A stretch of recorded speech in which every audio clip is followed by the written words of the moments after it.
3 players to watch for in this preseason finale versus the Colts. Keep in mind that we're not starting any of our starters. They're not starting any of their starters. So that means that Mitchell Tinsley is obviously number 1, and he should have himself a record-setting game. He's going to most likely play the whole entire game and be our wide receiver 1. So we're going to see Jake Browning for the first half, Desmond Ridder for the second half. And with that being said, it's going to be a lot of Mitchell Tinsley. So if you like this guy, him and Isaiah Williams are going to get fed in this game. And fed might be the biggest understatement of the world.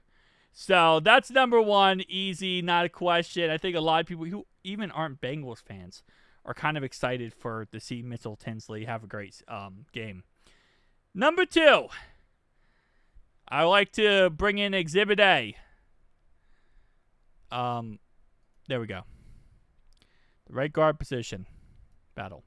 This is a parody I made of the movie Weekend at Bernie's, where the guy in the middle is dead.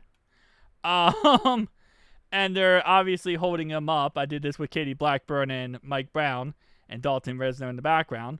But we are in this situation right now where, we don't know what's going on with the right guard position battle, because the update right now that we got today was that they're still not figured out. Like, we still haven't figured out who's going to be our right guard. We don't know who the guy is at the end of the day. We're hoping to figure it out after this game. But, I mean, I don't know how much we're going to figure out from this game. So that's still a thing. And let's say going into this game, right? So right now the technical right guard position battle is between Lucas Patrick and Cody Ford. And the reason why I pause is because now it was updated. Yeah, it's now between Jalen Rivers, Cody Ford, and Lucas Patrick. Jalen Rivers now is playing right guard, and he actually looks really good. That's why this right guard position battle got even more rejuvenated, is because now there's a chance that, it could be, Jalen Rivers in the end, which kind of interests me a little bit. So we don't know what's going on there. And then this could completely 180 itself if, let's say, for example, Monday morning, we signed Dalton Risner. And what really scares me is we didn't even get any playtime in the preseason with Dalton Risner or training camp. It would have been nice to, get some training camp with him, some preseason, action with him, and just see him in our offense protecting for Joe. But we don't get that because, again, the situation is what the situation is, where we're going into a final preseason game. We have not signed Dalton Risner yet. We don't know when we're going to sign him or if we're going to sign him. When you have this many question marks going into your final preseason game, it can scare the crap out of you when this is a starting position we're talking about, and we still don't know who's going to be protecting Joe Burrow week 1. Maybe it's Dalton Risner, maybe it's Cody Ford, maybe it's Lucas Patrick. Maybe it's Jalen Rivers. So, number 2, obviously, like I said before, is going to be that. Okay? Number 2 is going to be Jalen Rivers, because we got to see what Jalen Rivers is going to give us. Maybe he could be the guy, maybe he won't be the guy. It looks like it's probably going to be starting with Cody Ford, by the way. So Cody Ford's the starting player. Starting right guard, and then it will probably be Jalen Rivers after that. Or maybe it's Jalen Rivers starting off, and then we kind of vice versa. I don't think Lucas Patrick will play, but, I mean, he should play, theoretically speaking, right? Because you're trying to get the right guard position battle figured out. But who knows? Maybe he'll play, maybe he won't play. No one's solidified yet, so it's up in the air. Number 3. If number 2 was Jalen Rivers, number 3 has to be Cody Ford. Because, we really need to figure out this right guard position battle. I normally wouldn't do this because normally I like to, do different positions. But I'm not kidding when I say this. This is actually what keeps me up at night every single night at this point. Is what are we going to do week 1? We play Myles Garrett. We're going to play one of the best in the game.